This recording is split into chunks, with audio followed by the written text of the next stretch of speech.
السلام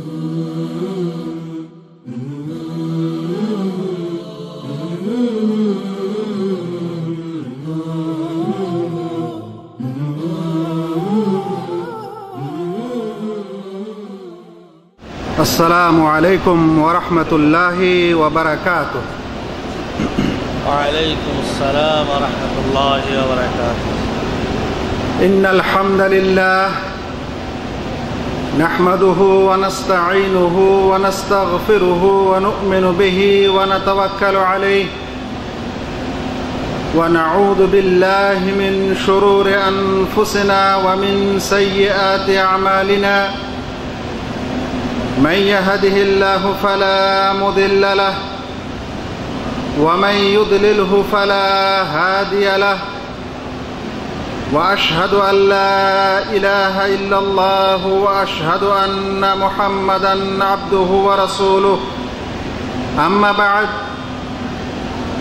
فإن خير الحديث كتاب الله وخير الهدي هدي محمد صلى الله تعالى عليه وسلم وشر الأمور محدثاتها وكل محدثة بدعة وكل بدعة ضلالة وكل ضلالة في النار. أعوذ بالله من الشيطان الرجيم. يا أيها الناس اعبدوا ربكم الذي خلقكم والذين من قبلكم لعلكم تتقون. সম্মানিত অত্র অফিসের শেখ শরীফ এবং শেখ রবিউল ভাই, আমার পাশে বসা সম্মানিত শেখ মোহাম্মদ কাসেম সাহেব, উপস্থিত বিভিন্ন স্থান থেকে আগত দ্বীনী ভাই সকল, আল্লাহ রাব্বুল আলামিনের যাবতীয় প্রশংসা, যিনি আজ আমাদেরকে 23তম রমজানের রাত্রিতে একটি মহতী সভা ও সম্মেলনে উপস্থিত হয়ে দিনের কিছু আলোচনা করার ও শোনার সৌভাগ্য প্রদান করছেন। আলহামদুলিল্লাহ। তারপরে প্রিয় নবী মুহাম্মদ মুস্তাফা সাল্লাল্লাহু আলাইহি ওয়াসাল্লামের প্রতি অনেক অনেক দরুদ ও সালাম বর্ষিত হোক। আল্লাহুম্মা সাল্লি আলাইহি আল্লাহুম্মা বারিক আলাইহি। আপনারা যেমন অবগত রয়েছেন, আজকের এই আলোচনা সভা যেই বক্তৃতা বা যেই বক্তৃতার বিষয় আমাকে দেওয়া হয়েছে, সেই বিষয়টির আরবি হচ্ছে কাওয়াইদু বাবিল ইতিকাদ। ইতিকাদ বিষয়ে, আকীদা বিষয়ক মূলনীতি। আকীদার চ্যাপ্টারে, আকীদার অধ্যায়ে কিছু মূলনীতির আলোচনা করার সুযোগ আপনাদের সামনে হচ্ছে। আলহামদুলিল্লাহ। আমরা যখন এই কথাটি শুনছি যে আকীদা বিষয়ক মূলনীতি, তখন আমাদেরকে দুইটি শব্দের অর্থ জানা প্রয়োজন। এক নম্বর হলো মূলনীতি, যার আরবি হচ্ছে কায়দা। সেই কায়দা শব্দটির অর্থ কি, আর ইতিকাদ বা আকীদা বিষয়টির অর্থ কি। আমরা যখন কাওয়ায়েদ বাবিল ইতিকাদ, ইতিকাদের অনুচ্ছেদের মূলনীতি জানতে চাচ্ছি, তখন কায়দা শব্দটির অর্থ আমাদের প্রথমে জেনে নেওয়া উচিত। ভাইয়েরা, আপনারা হয়তো কায়দা বগদাদির নাম শুনে হবে। গ্রামে গঞ্জে কায়দা বগদাদি আমরা অনেক সময় পড়ি। এই বইটির নাম কায়দা কেন রাখা হয়েছে, এই কায়দা শব্দটির অর্থ বুঝলে হয়তো আপনারা কিছুটা অনুমান করতে পারেন। কায়দা কিন্তু বর্তমান যুগের আল কায়দা গ্রুপকে মনে করবেন না। কায়দা কিন্তু বাংলা অর্থে কায়দা মনে করবেন না। বাংলা অর্থে কায়দা বলা হয় কায়দা করে মার দিয়েছি, মানে কৌশল করে মার দিয়েছি। সেই কায়দা কিন্তু এই কায়দার অর্থ না। আরবি কায়দা শব্দটির অর্থ হচ্ছে মূল, সব বিষয়ের মূল এবং ভিত্তিকে আরবিতে কায়দা বলা হয়। যে কোনো বিষয়ের মূলকে, ভিত্তিকে আরবিতে কায়দা বলা হয়। এর বহু বচন হচ্ছে কাওয়ায়েদ। কোনো জিনিসের ভিত্তিকে কায়দা বলা হয়, এই অর্থে আল্লাহ রাব্বুল আলামিনের এই আয়াতটি শুনতে পারেন। আল্লাহ রাব্বুল আলামিন বলছেন, ওয়াইদ ইয়ারফাউ ইব্রাহিমুল কাওয়াইদা মিনাল বাইত। স্মরণ করো সেই সময়কে যখন ইব্রাহিম আলাইহিস সালাম কাবা গৃহের ভিত্তি স্থাপন করছিলেন বা ভিত্তি তুলছিলেন। তো কায়দা, যার বহু বচন হচ্ছে কাওয়ায়েদ, এর আসল অর্থ হচ্ছে মূল বা মূল নীতি বা ভিত্তি। আর পারিভাষিক অর্থে কায়দা বলা হয় কাদিয়াতুন কুল্লিয়াহ মুনতাবিকা আলা জামিয়ে জুজইয়াতিহা, একটি ব্যাপক বিষয় যা তার সমস্ত গৌণ বিষয়ে প্রযোজ্য। একটি এমন বড় বিষয় যেই বড় বিষয়টি তার যাবতীয় ডালপালা ও গৌণ বিভাগে প্রযোজ্য হয়, এরকম বিষয়কে আরবিতে কায়দা বলা হয়, যার বাংলা সাধারণ অর্থ আমরা মূল নীতি বা মূল বলতে পারি। এইটি হচ্ছে কায়দা। একটি উদাহরণ দেওয়া যায়। আমরা সকলে জানি যে শিরক এমন একটি গুনাহ যেটা ক্ষমাযোগ্য নয়, ক্ষমা অযোগ্য অপরাধ হচ্ছে শিরক।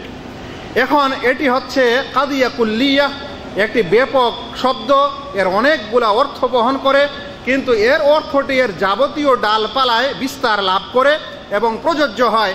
তাই আপনি বলতে পারেন, যারা ছাত্র ভাইয়েরা এখানে আছেন তৌহিদের সংজ্ঞা জানেন, তারা অবশ্যই জানেন যে তৌহিদ তিনটি ক্ষেত্রে হয়, শিরক তিনটি ক্ষেত্রে হয়, একটা রুবুবিয়্যা, একটা উলুহিয়্যা, একটি আসমা ও সিফা। তাই যখন বলা হবে যে একটি কায়দা, সেটা তার যাবতীয় গৌণ বিষয়ের জন্য প্রযোজ্য। যেমন আমরা বলবো যে শিরক হচ্ছে অমার্জনীয় অপরাধ, তাহলে এখন এর গৌণ বিষয় এইভাবে সেট হতে পারে যে শিরক অমার্জনীয়, সেটা রুবুবিয়াতেও অমার্জনীয়, সেটা উলুহিয়াতেও অমার্জনীয়, সেটা আসমা ও সিফাতেও অমার্জনীয়। মানে কোনো ক্ষেত্রেই শিরক মাফ এবং ক্ষমাযোগ্য নয়। এটাকে বলা হচ্ছে একটা কায়দা, আর এই কায়দাটা তার চারিদিকের ডালপালায় প্রযোজ্য। আশা করি কায়দা শব্দটির অর্থ জেনেছেন। এবার দ্বিতীয় বিষয়টি জানতে হবে, সেটি হচ্ছে এই যে আকীদা শব্দটির অর্থ কি। আমাদের বিষয় এসছে ফি বাবিল ইতিকাদ। ইতিকাদ বা আকীদার বিষয়ের মূল কথা, মূল নীতি। আকীদা শব্দটি আরবি আকদ শব্দ থেকে এসেছে। আকদ মানে হলো বন্ধন, কোনো জিনিসকে শক্ত করে বেঁধে দেওয়া, গিঁট দেওয়া, এটাকে আকীদা বলা হয়, আকদ বলা হয় আরবি ভাষায়। তার থেকেই এসেছে আকীদা। কিন্তু যখন আমরা এই শব্দটি শরিয়ার পরিভাষায় উল্লেখ করি, তখন এর অর্থ হয় আল্লাহ রাব্বুল আলামিনের প্রতি বিশ্বাস এবং তার রসুলদের প্রতি বিশ্বাস, তার ফেরেশতা কুলের প্রতি বিশ্বাস, আখিরাতের দিনের প্রতি বিশ্বাস, আল্লাহ রাব্বুল আলামিনের কিতাব সমূহের প্রতি বিশ্বাস এবং ভাগ্যের ভালো মন্দের প্রতি বিশ্বাস, আর এর আনুষাঙ্গিক যা কিছু রয়েছে ওই সকল কিছু বিষয়ের উপর দৃঢ় বিশ্বাসকে করা বলা হয় আকীদা। এই সকল বিষয়ের প্রতি দৃঢ় বিশ্বাসকে বলা হয় আকীদা। একটু লক্ষ্য করবেন, দৃঢ় বিশ্বাস, দৃঢ় বিশ্বাসের নাম আকীদা। দৃঢ় বিশ্বাসটা কি, কখন কোনো বিশ্বাস দৃঢ় বিশ্বাসে পরিণত হয়, এটি আমাদের জানার প্রয়োজন। মনে রাখবেন ভাই, কোনো একটি বিষয় দৃঢ় বিশ্বাসে পরিণত হওয়ার পূর্বে কয়েকটা ধাপ উন্নীত হয়। প্রথম কোনো সংবাদের সময় একজন মানুষের অন্তরে যখন এটার প্রভাব, এটা যখন তার অন্তরে প্রকাশ পায় যে যেই খবরটি আমাকে দেওয়া হলো, যে সংবাদটি আমাকে দেওয়া হলো, কে জানে এটা সত্য কি মিথ্যা। যদি এরকম সংশয় হয় তাহলে সেটাকে বলা হয় সন্দেহ। কি বলা হয়? সন্দেহ। আপনি উজু করেছিলেন, উজু করার পর এখন কিছুক্ষণ পর আজান হলো, এবার আপনার মনে আসলো যে আমি উজু করেছিলাম, কিন্তু উজু কি আমার ভেঙেছে না ভাঙেনি? আপনার মনটা বলছে ভেঙে গেছে। কিছু দূর যাওয়ার পর আবার মনে উদ্রেক হচ্ছে যে না, মনে হয় ভাঙেনি। যদি আপনার মন বলে 50 যে ভেঙেছে আর 50 যে ভাঙেনি, তাহলে এরকম বিষয়টাকে বলা হয় সন্দেহ। কি বলা হয়? সন্দেহ। আরবিতে একে বলা হয় শাক। যখন এই সন্দেহ থেকে একটি ধাপ উন্নীত হয় তখন সেটাকে আরবিতে বলা হয় গালাবাতু জান বা জান্নে গালিব। এটা বাংলা বলতে পারেন অধিক অনুমান। যেমন আপনি নামাজ আদায় করছেন, করার সময় আপনার সন্দেহ হলো যে আমি 2 রাকাত পড়লাম না 3 রাকাত। আপনি 2 রাকাত পড়লেন কি 3 রাকাত, সন্দেহ হলো। হওয়ার পর আপনার মনটা একদিকে বেশি হলো, এখন এটাকে বলা হয় অধিক অনুমান।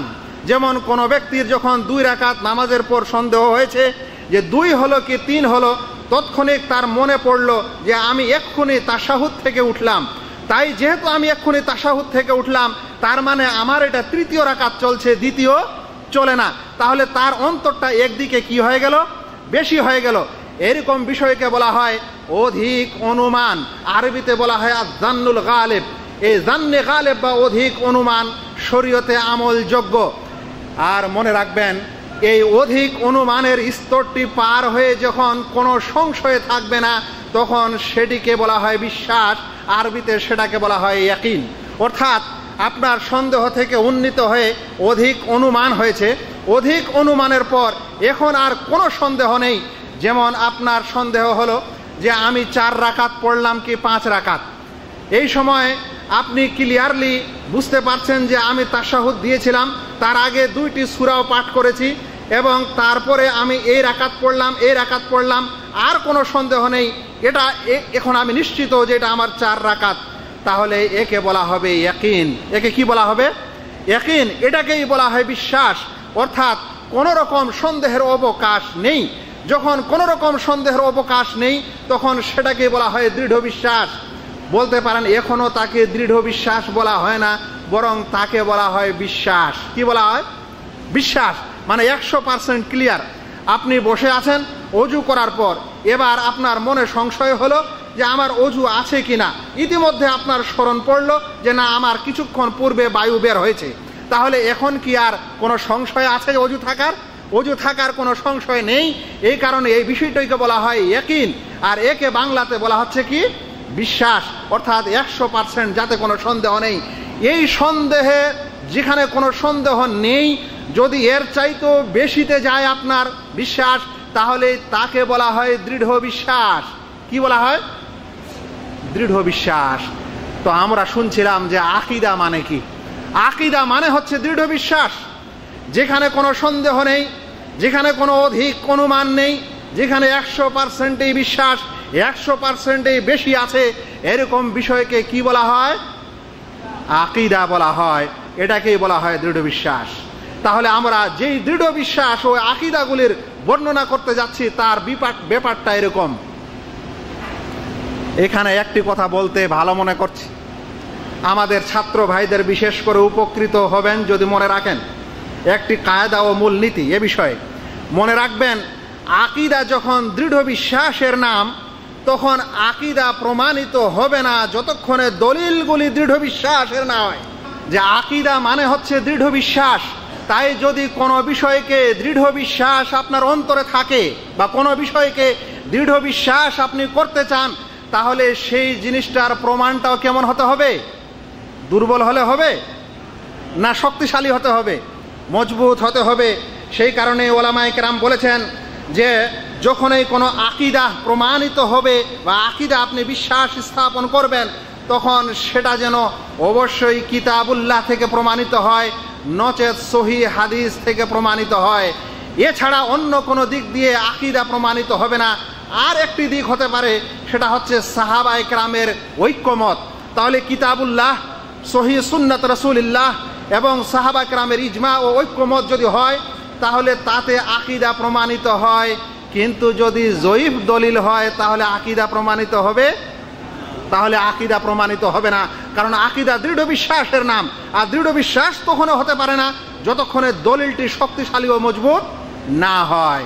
সেই কারণে অনেক ভাই ঘুরপেচ খায় অনেক বিষয়ে, আমাদেরকে জিজ্ঞাসা করে, শেখ আমাদেরকে হাদিস দেওয়া হলো যে আদম আলাইহিস সালাম যখন জান্নাতে যেই ফল খেতে নিষেধ করা হয়েছিল তা খেয়ে নিয়েছিলেন, নেওয়ার পর আল্লাহর অবাধ্য যখন হলেন, হওয়ার পর তাকে যে তওবা করতে হয়েছিল, তো তখন নাকি তিনি আরশের গায়ে লেখা দেখেছিলেন লা ইলাহা ইল্লাল্লাহ মুহাম্মাদুর রাসূলুল্লাহ। তাই তিনি বুঝতে পারলেন যে এই আরশের গায়ে যেই লোকের নাম লেখা আছে এর চাইতে মর্যাদাবান আর কেউ আল্লাহর কাছে হতে পারে না। সেই কারণে আদম আলাইহিস সালাম নাকি সেই মুহাম্মদ সাল্লাল্লাহু আলাইহি সাল্লামের নামের ওসিলা দিয়ে আল্লাহর কাছে দোয়া করেছিল, তাই তার দোয়া কবুল হয়েছিল। এটি আকীদার বিষয় না আমলের বিষয়? আরশের গায়ের নিচে মুহাম্মদ লেখা ছিল, এটা আকীদার বিষয় না আকীদার বিষয় নয়? যদি আকীদা দৃঢ় বিশ্বাসের নাম হয় তাহলে এরকম দলিল, এরকম জয়ীফ দলিল দিয়ে এই কথা মানা যাবে? কখনোই মানা যাবে না।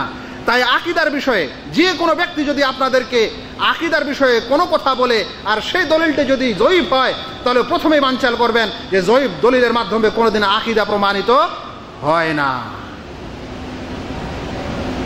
এবার আর একটি কথা মনে রাখতে হবে যে এই আকীদা যেমন জয়ীফ দলিল দিয়ে প্রমাণিত হয় না, তেমন কিয়াস দিয়েও প্রমাণিত হয় না। কি দিয়ে প্রমাণিত হয় না ভাই? কিয়াস। কিয়াস কথাটার মানেই হলো অনুমান। আর আপনারা এখন একটু আগেই শুনলেন যে বিশ্বাস বা দৃঢ় বিশ্বাসের নিম্ন স্তর হচ্ছে অনুমান ও অধিক অনুমান। তাহলে অধিক অনুমান দিয়ে দৃঢ় বিশ্বাস কিভাবে প্রমাণিত হতে পারে? অধিক অনুমান বা অনুমান দিয়ে কখনোই কিয়াস প্রমাণিত, কখনোই আকীদা প্রমাণিত হতে পারে না। কারণ আকীদা যেমন স্ট্রং ও মজবুত, তেমন তার দলিলটিও লাগবে মজবুত। আর কোনো কিয়াস হচ্ছে একটি অনুমান, আর অনুমানটা যেহেতু দৃঢ় বিশ্বাস নয়, সেই কারণে তার দ্বারাই কোনো আকীদা প্রমাণিত হতে পারে না। আরও মনে রাখবেন, ইজতিহাদ আকীদায় হয় না। ওলামা একরামের একটি বিষয় রয়েছে যেটাকে বলা হয় ইজতিহাদ। হয় দলিলগুলি অস্পষ্ট কিংবা স্পষ্ট দলিল নাই, একেবারে নেই, দলিলের আলোকে অনুমান করা, দলিলের আলোকে গবেষণা করাকে বলা হয় ইজতিহাদ। মনে রাখবেন, ওই ইজতিহাদ আকীদার চ্যাপ্টারে চলে না। কারণ আকীদা ইজতিহাদের বিষয় নয়, আকীদা স্পষ্ট প্রমাণের বিষয়, স্পষ্ট দলিলের বিষয়, এবং অবশ্যই শক্ত দলিলের বিষয়। কোনো দুর্বল দলিল কিংবা কিয়াস কিংবা ইজতিহাদের মাধ্যমে আকীদা প্রমাণিত হয় না। আমরা আজকে আমাদের সেই মূল্যবান আকীদার কিছু মূলনীতি শুনতে যাচ্ছি ইনশাআল্লাহ। তার আগে সাথে সাথে আরেকটি বিষয়ে, মূলনীতি বলার পূর্বে আরেকটি ছোট্ট বিষয় বলে দিই। বিষয়টি হলো এই যে ভাই, ইসলাম ধর্ম যাবতীয় বিধানগুলিকে যদি বিভক্ত করেন তাহলে দুই শ্রেণীতে বিভক্ত করতে পারেন। একটা হলো আমলের বিষয় আর একটা হলো আকীদার বিষয়। একটা হলো প্র্যাকটিক্যালি করার বিষয় আর একটা হলো অন্তরে বিশ্বাস করার বিষয়। মনে রাখবেন, একজন মানুষের যদি আকীদা ও বিশ্বাস নষ্ট হয় তাহলে তার আমল কোনোদিন ফয়দা দিবে না, লাভ দিতে পারে না। আমি আপনাদেরকে একটি উদাহরণ দিই।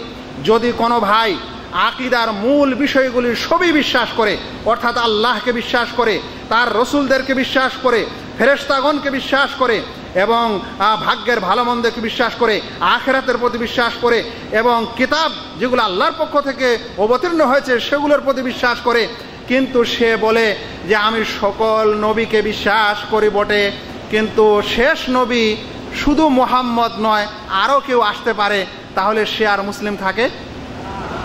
তাহলে কি বোঝা যাচ্ছে? আকীদার বিষয়ে একটা সামান্য বিচ্যুতিও সেই মানুষকে ইসলাম থেকে কি করে দেয়? বের করে দেয়। যাবতীয় বিষয়কে সে বিশ্বাস করেছে, সকল নবীকে বিশ্বাস করেছে, প্রিয় নবী মুহাম্মদ মুস্তাফা সাল্লাল্লাহু আলাইহি সাল্লামকে বিশ্বাস করেছে, কিন্তু বলছে যে তিনি শেষ নবী নন, আরও নবী আসতে পারে। এতটুকু ফল্টের কারণে সে মানুষ কি হতে পারে না? মুসলিম থাকতে পারে না। তাই ওই ব্যক্তি যদি সালাত আদায় করে তার সালাত আদায় হবে, ওই ব্যক্তি যদি রোজা করে তাহলে রোজা হবে, ওই ব্যক্তি যদি আরও ইসলামের কোনো বিধান মানে তাহলে সে নেকি পাবে? কখনো পাবে না, কারণ আকীদায় গোলমাল। সেই কারণে প্রত্যেক ভাইকে সবচেয়ে প্রথমে তার আকীদা শুধরে নেওয়া, আকীদা দুরুস্ত করে নেওয়া, আকীদা সুন্দর করে নেওয়া, কিতাবুল্লাহ ও সহিহ সুন্নাতের আকীদা গ্রহণ করাই হবে সকল মুসলিমের সবচেয়ে প্রথম কর্তব্য। আমরা এই সকল আকীদার মূলনীতি শুনতে যাচ্ছি। মনে রাখবেন, কোনো মানুষের আকীদা যদি ফেসাদ হয়ে যায়, আকীদা যদি গোলমাল হয়ে যায়, আল্লাহ রাব্বুল আলামিন তার আমল কবুল করেন না। যেমন একটি উদাহরণ শুনলেন, তাই ওই সকল খ্রিস্টান, ওই সকল লোক যারা আল্লাহ তাআলা সম্পর্কে বলেছে লাকাদ কাফারাল্লাযীনা ক্বালু ইন্নাল্লাহা সালিসু সালাসা, আল্লাহ তাআলা ওই সকল লোককে কাফের বলেছেন যারা বলে থাকে যে আল্লাহ তিনজনের একজন, আল্লাহ তিনজনের একজন। মানে আল্লাহ তাআলার সম্পর্কে তাদের একটি খারাপ ধারণা, কুধারণা, গলত ধারণাই তাদেরকে কুফরে নিমজ্জিত করেছে। আল্লাহ রাব্বুল আলামিন আর তাদের কোনো কিছু শিখতে চান, তাদের কিছু আর গ্রহণ করতে চান না। মনে রাখবেন, এই আকিদা, সহি আকিদা খোঁজ করাও, অন্বেষণ করাও আমাদের সকলের বড় দায়িত্ব। বিশেষ করে সেই যুগে, যেই যুগে মানুষের আকিদা অনেক নষ্ট হয়েছে। কিছু মানুষের আকিদা আল্লাহ তাআলার সম্পর্কে, মনে রাখবেন, মুসলিম জগতে যতগুলো দল ও ফেরকা রয়েছে, সকল দল ও ফেরকার মধ্যে এত মতানৈক্য যে স্বয়ং আল্লাহ রাব্বুল আলামিনের সঙ্গেও এক ধরনের আকিদা রাখেনি।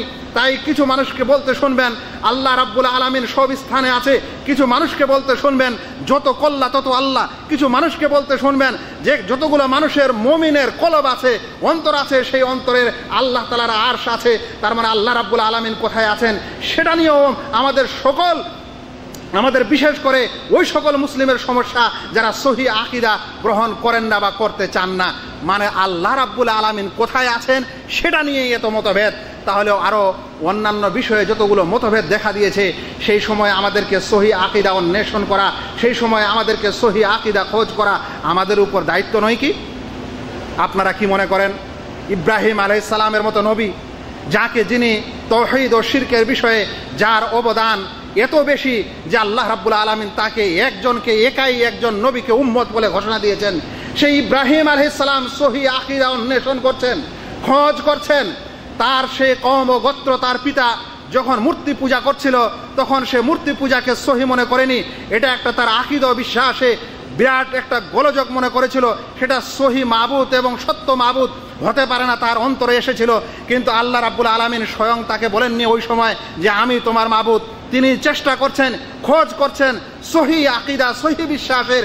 সেই কারণে যখন রাত্রিবেলা এই নক্ষত্র রাজি উঠেছিল তখন তিনি সেগুলো যখন চমকাচ্ছিল তা দেখে বলেছিল যে মনে হয় এগুলোই আমার উপাস্য, একেই আমার উপাসনা করতে হবে। কিন্তু সকাল হতে হতে যখন স্তিমিত হয়েছিল তখন সেই সময় ইব্রাহিম আলাইহিস সালাম বলেছিল না, যে ডুবে যায়, যে তার আলো হারিয়ে ফেলে, সে সত্য মাবুদ হতে পারে না। অতঃপর রাত্রিবেলা যখন চাঁদ উঠেছিল তখন বলেছিল এটা আকারে বড়, এ সারা জগৎকে আলো দিতে পারে, এটাই আমার মাবুদ, সত্য উপাস্য। কিন্তু যখন সকাল হলো আর সেই চাঁদ ডুবে গেল তখন সে নিজে নিজে বলল যে না, এটা আমার মাবুদ হতে পারে না। আমার মাবুদ কে হতে পারে? যখন সূর্যকে উঠতে দেখলো তখন বলল এই সূর্যই আমার হচ্ছে আসল উপাস্য, কারণ এটা বড়, এটা সারা জগৎকে আলো দিচ্ছে। কিন্তু যখন ডুবে গেল তখন বলল যে না, লা উহিব্বুল আফিলিন, যে ডুবে যায় তাকে আমি পছন্দ করি না, যে তার জ্যোতি হারায় সে আমার মাবুদ হতে পারে না, যে তার আলো হারায় সে আমার উপাস্য হতে পারে না। তখন বলেছিল নিজে নিজেই যে আমার উপাস্য সে হতে পারে যে এ সকল কিছুর স্রষ্টা, যে সকল কিছুকে বানিয়েছে এবং সকল কিছুকে যা কিছু দিয়েছে। তাহলে একজন নবী ইব্রাহিম আলাইহিস সালাম তিনি যদি সহি আকিদা অন্বেষণ করার জন্য এতখানি চেষ্টা করতে পারেন, প্রচেষ্টা করতে পারেন, তাকে করতে হতে পারে, তার উপর জরুরি হতে পারে, তাহলে আমরা সমাজে বসে থাকছি আর ভাবছি আমার সকল আকিদা সহি, আমি যাই করছি সেটা ভাবছি আমি সব ঠিক আছি, আমাকে যেন কেউ আঘাত না দেয়, আমাকে যেন কেউ সহি আকিদা শোনাতে না আসে, আমি সব সহি আকিদা বুঝি। এটা বিরাট ভ্রান্ত বিশ্বাস এবং ভ্রান্ত আপনার মনের একটা ইচ্ছা ও বাসনা। এরকম যাদের অন্তরে থাকবে তারা সহি আকিদা পাবে না। সহি আকিদা ওরা পাবে যারা ইব্রাহিম আলাইহিস সালামের মতো সহি আকিদা ও সহি মাবুদ এবং সত্য মাবুদ খোঁজ করার চেষ্টা করবে। ভাইরা, এখন আমি ইনশাআল্লাহ কিছু আপনাদেরকে সেই সহি আকিদার মূলনীতি শোনাবো ইনশাআল্লাহ। প্রথমে আপনাদেরকে আকিদা বিষয়ক কিছু মৌলিক মূলনীতি শোনাবো ইনশাআল্লাহ। তারপরে সময় থাকলে রুবুবিয়াতের ক্ষেত্রে কিছু মূলনীতি শোনাবো, তারপরে উলুহিয়াতের ক্ষেত্রে কিছু মূলনীতি শোনাবো, তারপর আসমা ও সিফাতের ক্ষেত্রে কিছু মূলনীতি শোনাবো। মনে রাখবেন, আকিদার বিষয়ে মূলনীতি জানলে আপনার কি লাভ হতে পারে? আপনার একটা বড় লাভ হতে পারে। সেই বড় লাভটি হলো আপনার আকিদার হেফাজত আপনি করতে পারেন, আপনার আকিদার সংরক্ষণ আপনি করতে পারেন, সহি আকিদা বুঝতে আপনার সহায়ক হতে পারে। আর পা পিছলাতে পারে না। আকিদা ও মূলনীতি জানলে যদি কোনো বিষয়ের সম্পর্কে আপনি চুলচেরা দলিল ও প্রমাণ না জানেন, পুঙ্খানু দলিল ও প্রমাণ না জানেন, শুধু একটি মূলনীতি জানেন, তাহলে সেই মূলনীতির মাধ্যমেই আপনি কার সেই আকীদা সহি না গলত আপনি এর মাধ্যমে বিচার করতে পারেন। নিজেরটাও বিচার করতে পারেন যে আপনি সহি আকীদার না গলত আকীদার। মূলনীতিটা জানলেই ব্যাপক দলিল হয়তো আপনার জানার প্রয়োজন হবে না। তাই আমরা কিছু মূলনীতি জানতে যাচ্ছি। আমাদের আকীদা বিষয়ের প্রথম মূলনীতিটি হলো আল মা'বুদু বিহাক্কিন হুয়াল্লাহ, সত্য মাবুদ একমাত্র আল্লাহ রাব্বুল আলামিন, সত্য উপাস্য একমাত্র আল্লাহ রাব্বুল আলামিন। এই মূলনীতিটি হচ্ছে সারা বিশ্বের সকল নবীর দাওয়াত। এই মূলনীতিটি হচ্ছে প্রিয়নবী মুহাম্মদ মুস্তাফা সাল্লাল্লাহু আলাইহি সাল্লাম যেই কালেমার দাওয়াত দিয়েছিলেন সর্বপ্রথম, যে তোমরা লা ইলাহা ইল্লাল্লাহ বলো, আল্লাহ রাব্বুল আলামিন ব্যতীত সত্য কোনো উপাস্য নেই। এটাই হচ্ছে সবচেয়ে আকীদার বিষয়ে বড় মূলনীতি। আর এই মূলনীতিকে কেন্দ্র করেই তৈরি হয়েছে অন্যান্য মূলনীতি। তাই আমাদের প্রথম মূলনীতিটি হলো আল মা'বুদু বিহাক্কিন, আল সত্য মাবুদ তিনি, যিনি হচ্ছেন আল্লাহ রাব্বুল আলামিন।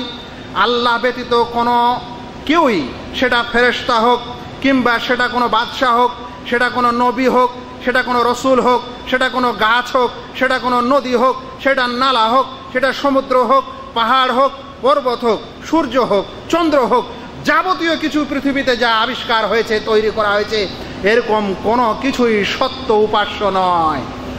যদিও পৃথিবীর অনেক মানুষ অনেক কিছুকে উপাস্যে পরিণত করেছে। তাই কিছু মানুষ হয়তো নবীদের উপাসনা করছে, কিছু মানুষ হয়তো মূর্তির উপাসনা করছে, কিছু মানুষ হয়তো চাঁদ সূর্যের করছে, কিছু মানুষ হয়তো কবরের মধ্যে কাউকে শুইয়ে দেওয়া হয়েছে মৃত ব্যক্তির, তারও ইবাদত উপাসনা করছে। কিছু ব্যক্তি হয়তো লোহা এবং পৃথিবীর আকাশ এবং এ সকল বাতাসেরও উপাসনা করছে। কিন্তু এ সকল উপাস্য বাতিল। একমাত্র সহি ও সত্য উপাস্য হচ্ছে আল্লাহ রাব্বুল আলামিন। তিনি বলছেন যালিকা বিআন্নাল্লাহা হুয়াল হক ওয়া আন্না মা ইয়াদউনা মিন দুনিহি আল বাতিল। এটা এজন্যই যে আল্লাহ রাব্বুল আলামিনই হচ্ছেন সত্য উপাস্য, আর তিনি ব্যতীত যাদের আহ্বান করা হয় তারা বাতিল ও ভ্রষ্ট। সূরা লোকমান 30 নম্বর আয়াত। এটাই সেই মূল উপাস্য, যার যে মূল দাওয়াত ও মূল নীতি, যার দিকে আল্লাহ রাব্বুল আলামিন আহ্বান করেন। তিনি বলছেন ইন্নানি আনাল্লাহ, অবশ্যই আমি হচ্ছি আল্লাহ, লা ইলাহা ইল্লা আনা, আমি ব্যতীত কোনো সত্য উপাস্য নেই, ফা'বুদনি, তাই তোমরা আমারই উপাসনা করো। তাই তিনি হচ্ছেন সত্য মাবুদ, তিনি হচ্ছেন সত্য উপাস্য, আর তিনি হচ্ছেন মহান রাব্বুল আলামিন। আমরা খুবই সংক্ষিপ্ত আকারে প্রথম মূলনীতি এখানে রাখলাম। আমাদের দ্বিতীয় মূলনীতি হচ্ছে লাম ইয়াখলুকিল্লাহুল খালকা সুদান। এর বাংলা অর্থ হচ্ছে সৃষ্টি জগৎ ও কারণে সৃষ্টি হয়নি।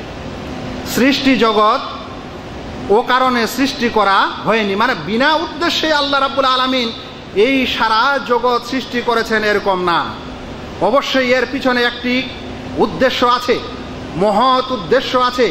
আল্লাহ রাব্বুল আলামিনের প্রত্যেক উদ্দেশ্যই মহৎ, আর জগৎ সৃষ্টির উদ্দেশ্যটা আরও বড় মহৎ। মনে রাখবেন আল্লাহ তাআলা বলছেন আফা হাসিবতুম আন্নামা খালাকনাকুম আবাসা, তোমরা কি মনে করো আমি তোমাদেরকে ও কারণে সৃষ্টি করেছি। আল্লাহ রাব্বুল আলামিন আরও বলেন আয়াহসাবুল ইনসানু আন ইউতরাকা সুদা, মানুষ কি মনে করে যে আমি তাদেরকে এমনি এমনি ছেড়ে দিব। অর্থাৎ আল্লাহ রাব্বুল আলামিন বিরাট মহৎ উদ্দেশ্যে এই জগৎকে সৃষ্টি করেছেন। মনে রাখবেন সৃষ্টি জগৎ দুই ভাগে বিভক্ত। সৃষ্টি জগৎ কয় ভাগে বিভক্ত? দুই ভাগে বিভক্ত। এক প্রকার সৃষ্টি শুধুমাত্র ইবাদতের উদ্দেশ্যে সৃষ্টি, আর এক প্রকার সৃষ্টি যারা ইবাদত গুজার, ইবাদতকারী তাদের জন্য সৃষ্টি। এই দুটি সৃষ্টি, এর অতিরিক্ত আর কোনো সৃষ্টি নেই। আবারও বলি, সৃষ্টি জগৎ দুই কারণে সৃষ্টি। এক নম্বর কারণ হচ্ছে সৃষ্টি জগতের কিছু আল্লাহ তাআলার ইবাদত করবে এই উদ্দেশ্যে সৃষ্টি, মানে এরা ইবাদতকারী। আর এক প্রকার সৃষ্টি হচ্ছে ওই ইবাদতকারীদের জন্য সৃষ্টি, যারা ইবাদত করবে আল্লাহ রাব্বুল আলামিন তাদের জন্য ওদেরকে সৃষ্টি করা হয়েছে। আল্লাহ রাব্বুল আলামিন ফেরেশতা জগৎকে সৃষ্টি করেছেন ইবাদতের উদ্দেশ্যে এবং বিশেষ কিছু গুরুত্ব দিয়ে, বিশেষ কিছু দায়িত্ব দিয়ে। তারা বলেছিল যখন আদম আলাইহিস সালামকে সৃষ্টি করার আল্লাহ রাব্বুল আলামিন ইচ্ছা পোষণ করেছিলেন, তারা বলেছিল নাহনু নুসাব্বিহু বিহামদিকা ওয়া নুকাদ্দিসু লাক, হে আল্লাহ আমরা তো তোমার পবিত্রতা ঘোষণা করি, তোমার পাক পবিত্রতা বর্ণনা করি। তারা আল্লাহ রাব্বুল আলামিনের পাক পবিত্রতা গুণগান এবং ইবাদত করার জন্য সৃষ্টি হয়েছে। এছাড়া আল্লাহ রাব্বুল আলামিন জিন ও ইনসানকে ইবাদতের জন্য সৃষ্টি করেছেন।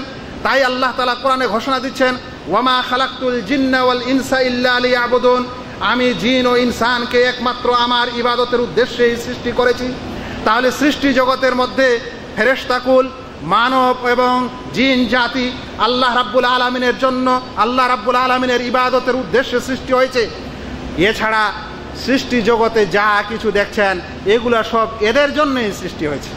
আল্লাহ রাব্বুল আলামিন কোরআনে বলছেন হুয়াল্লাযী খালাকা লাকুম মা ফিল আরদি জামিআ, তিনিই মহান আল্লাহ যিনি তোমাদের জন্য সব কিছুকে সৃষ্টি করেছেন। তাহলে এক প্রকার সৃষ্টি হচ্ছে আল্লাহর ইবাদতকারী, আর অন্য প্রকার সৃষ্টি হচ্ছে এই যারা ইবাদতকারী তাদের উপকারের জন্য সৃষ্টি। মনে রাখবেন যেদিন এই উদ্দেশ্য থাকবে না, অর্থাৎ সৃষ্টি জগতের মধ্যে ইবাদতকারী থাকবে না, সেই দিন এই সৃষ্টির আর কোনো মানে হবে না। সেই কারণে সেই দিন এই পৃথিবী ধ্বংস হবে। হাদিসে এসেছে আল্লাহ রসুল সাল্লাল্লাহু আলাইহি সাল্লাম বলেছেন যে ওই সময়ে কিয়ামত হবে। আল্লাহ রসুল বলছেন তাকুমুস সাআহ, এদা যখন এই উদ্দেশ্যটি বিনষ্ট হবে তখন এই কিয়ামত আসবে। আল্লাহ রসুল সাল্লাল্লাহু আলাইহি সাল্লাম বলেন লা তাকুমুস সাআহ হাত্তা ইউকালা ফিল আরদি আল্লাহ আল্লাহ, কিয়ামত ততক্ষণে হবে না যতক্ষণে পৃথিবীতে আল্লাহ আল্লাহ বলার লোক থাকবে না। অর্থাৎ আল্লাহ আল্লাহ বলার, অন্য এক হাদিসে এসেছে যতক্ষণে লা ইলাহা ইল্লাল্লাহ বলার ব্যক্তি থাকবে অতক্ষণে কিয়ামত হবে না, অতক্ষণে আল্লাহ রাব্বুল আলামিন এই পৃথিবীকে ধ্বংস করবেন না। হাদিসটিকে আহমদ তিরমিজি এবং শেখ আলবানী সহিহ বলেছেন, আহমদ এবং তিরমিজি বর্ণনা করেছেন।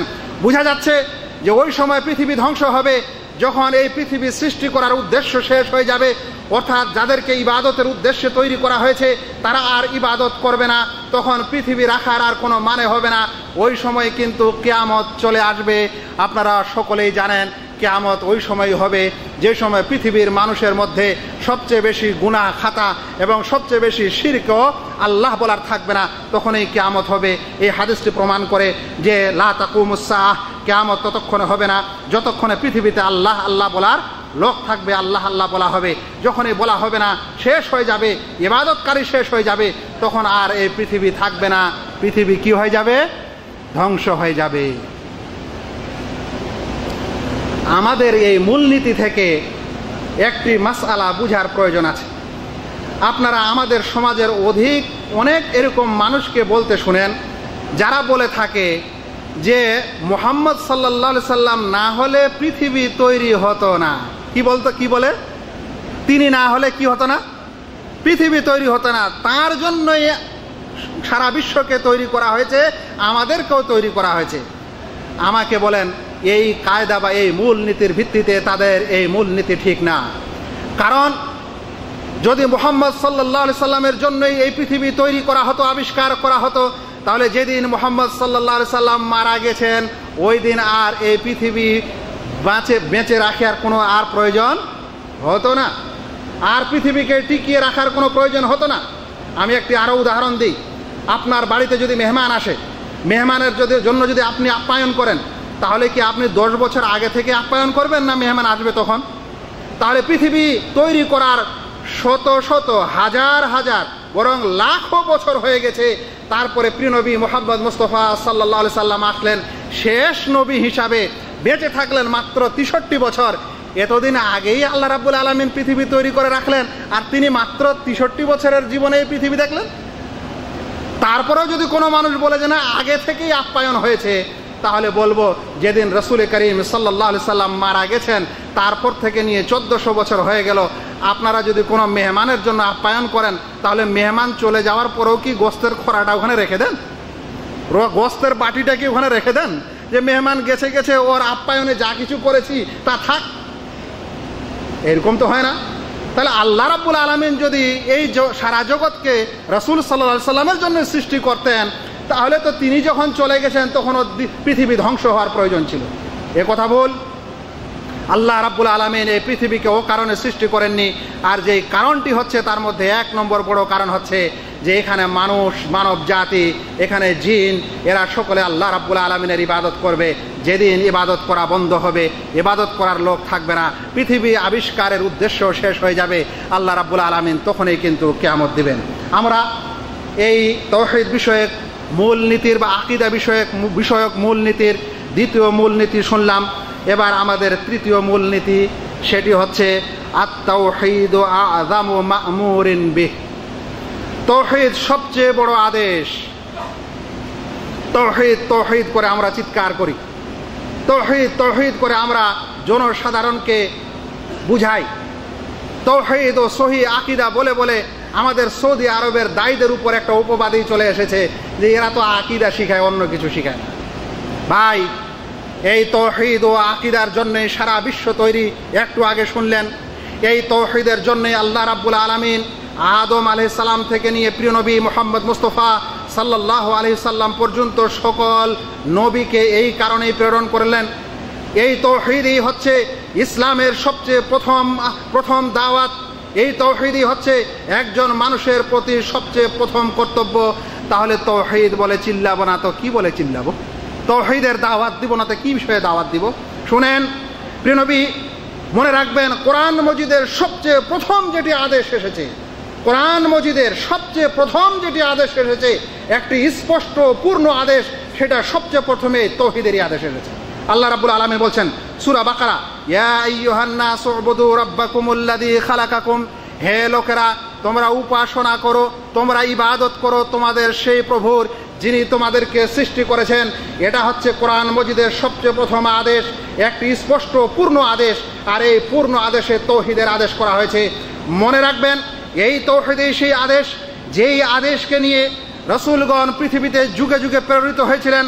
তাই যখনই কোনো নবী তার গোত্রে এসেছেন, তার কওমে প্রেরিত হয়েছেন, তখন এই আহ্বানটি করেছেন, ইয়া কওমি ইবুদুল্লাহ মা লাকুম মিন ইলাহিন গায়রুহ, হে আমার গোত্র, হে আমার কওম, হে আমার জাতি, তোমরা একমাত্র আল্লাহর ইবাদত করো, তিনি ব্যতীত কোনো সত্য উপাস্য নেই।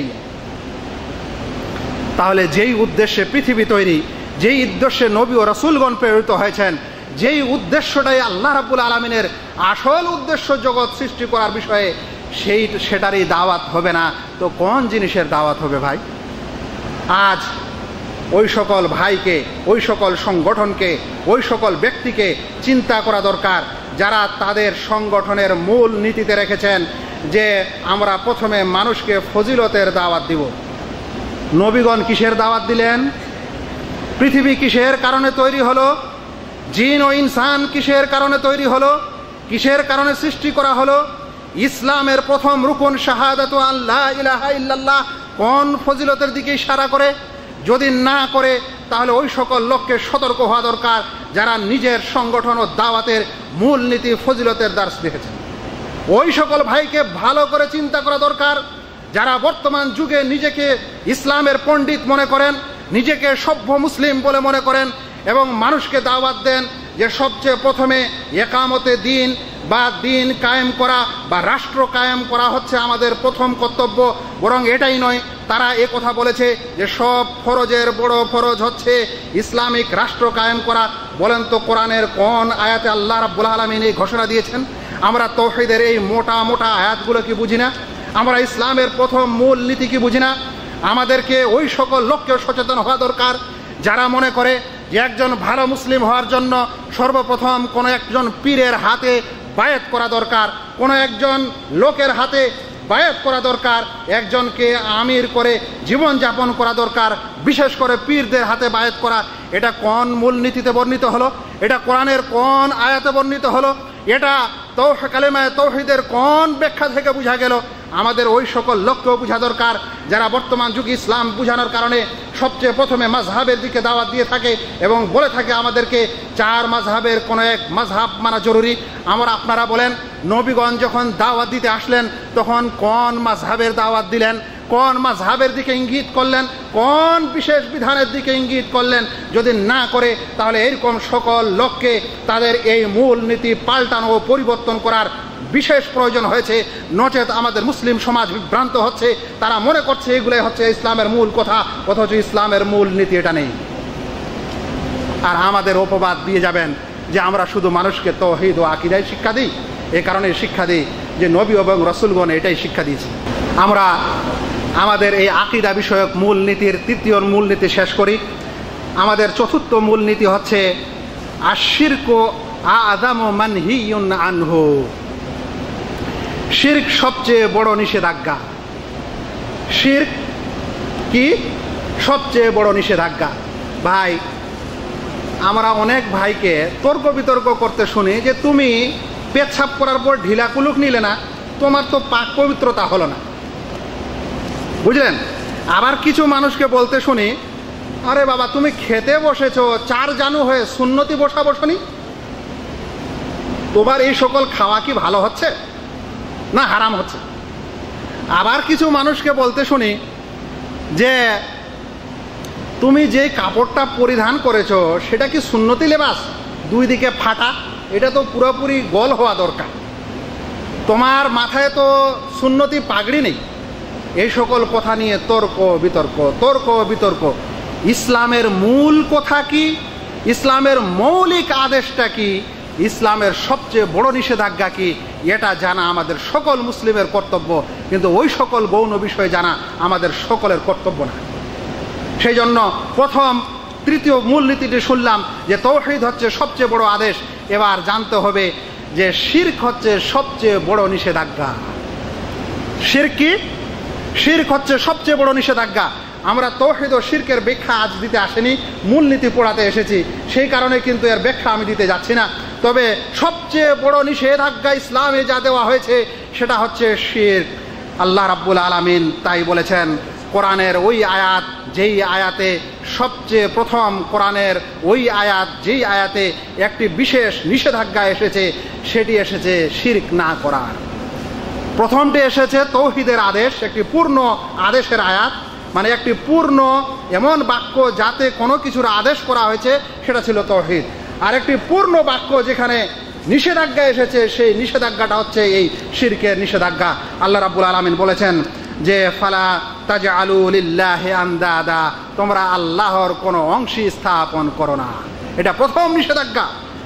শিরক সেই বিষয়ে যার সম্পর্কে আল্লাহ রাব্বুল আলামিন স্পষ্টই বলেছেন ইন্নাল্লাহা লা ইয়াগফিরু আন ইউশরাকা বিহি ওয়া ইয়াগফিরু মা দুনা যালিকা লিমান ইয়াশা। আল্লাহ তাআলা ক্ষমা করেন না যে তার সাথে শিরক করে, আর এর নিম্ন পর্যায়ের কিছু হলে তিনি চাইলে ক্ষমা করেন। শিরকেই ওই নিষেধাজ্ঞা যার সম্পর্কে আল্লাহ রাব্বুল আলামিন বলছেন ইন্নাশ শিরকা লা যুলমুন আযীম। শিরক হচ্ছে সবচেয়ে বড় অত্যাচার। আজ আমরা কোনো বাদশাকে অত্যাচারী বলি, অমুক বাদশা খুব অত্যাচার, অমুক প্রধানমন্ত্রী আমাদের খুব অত্যাচার ও অত্যাচারিণী, অমুক লোক খুবই অত্যাচারী, আমার কফিল খুব অত্যাচারী। মনে রাখবেন, এ সকল অত্যাচারের চাইতে বড় অত্যাচার হচ্ছে আল্লাহ রাব্বুল আলামিনের সাথে কাউকে অংশী করা ও শিরক করা। মানুষ এই দুনিয়াবি অত্যাচার বুঝেছে, কিন্তু শিরকের অত্যাচার বুঝেনি। মনে রাখবেন, শিরক ওই আদেশ, ওই নিষেধাজ্ঞা। আল্লাহ রাব্বুল আলামিন স্পষ্টই বলেছেন ইন্নাহু মান ইউশরিক বিল্লাহ ফাকাদ হাররামাল্লাহু আলাইহিল জান্নাহ। অবশ্যই যে ব্যক্তি তার সঙ্গে অংশী করবে, আল্লাহ রাব্বুল আলামিন তার প্রতি জান্নাত হারাম করে দিবেন। আল্লাহ রাব্বুল আলামিনের যে নিষেধাজ্ঞাগুলি আছে, এই শব্দগুলির অনেক ক্যাটাগরি আছে। অনেক সময় আল্লাহ রাব্বুল আলামিন বলেন এরকম না করাই ভালো, তোমাদের জন্য উত্তম ছিল যে এরকম করবে। অন্য সময় আল্লাহ বলেন এরকম করো না। আবার অন্য সময় বলেন যে এই কাজের নিকটবর্তীও হয় না। যেমন বেবিচারের সম্পর্কে আল্লাহ তাআলা বলছেন ওয়ালা তাকরাবুল ফাওয়াহিশ, তোমরা বেবিচারের নিকটবর্তীও হয় না। একটা হলো তোমরা বেবিচার করো না, আরেকটা হলো নিকটবর্তীও হয় না। যদি আপনি আপনার ছেলেকে বলেন যে তুমি অমুক বাক্কালায় যাবে না, আর যদি এ কথা বলেন তুমি অমুক বাক্কালার নিকটবর্তীও হবে না, তাহলে কোন কথাটা বেশি গুরুত্ব পেল? কোন নিষেধাজ্ঞাটা বেশি গুরুত্ব হলো? যেটা আপনি বললেন যে তার নিকটবর্তীও যাবে না, নিকটবর্তীও হবে না। আল্লাহ রাব্বুল আলামিন শিরককারী সম্পর্কে বলেছেন তার উপর জান্নাত হারাম, সে জান্নাতে যাবে না এতটুকু না, তার উপর জান্নাত কি হারাম। তাহলে একজন মুসলিমের প্রতি তাওহীদের পর সবচেয়ে বড় কর্তব্য হলো জানতে হবে শিরক কি এবং শিরক থেকে কিভাবে বাঁচা যায় এ সম্পর্কে তাকে শিখতে হবে। আর এই শিক্ষা অবশ্যই আপনারা এ সকল সেন্টার এবং দাওয়াতি প্রতিষ্ঠান থেকে জেনে আসেন ও শুনে আসেন। আল্লাহ তাআলার কাছে দোয়া করি আল্লাহ যেন আমাদের প্রত্যেক ভাইকে ইসলামের সবচেয়ে বড় আদেশ তাওহীদ এবং ইসলামের সবচেয়ে বড় নিষেধাজ্ঞা শিরককে বুঝার তৌফিক দান করেন, আমিন। আমরা এবার চতুর্থ মূল নীতি জানতে চাচ্ছি আকীদা বিষয়ে। এই মূল নীতিটি হচ্ছে একটি ইম্পর্টেন্ট মূল নীতি।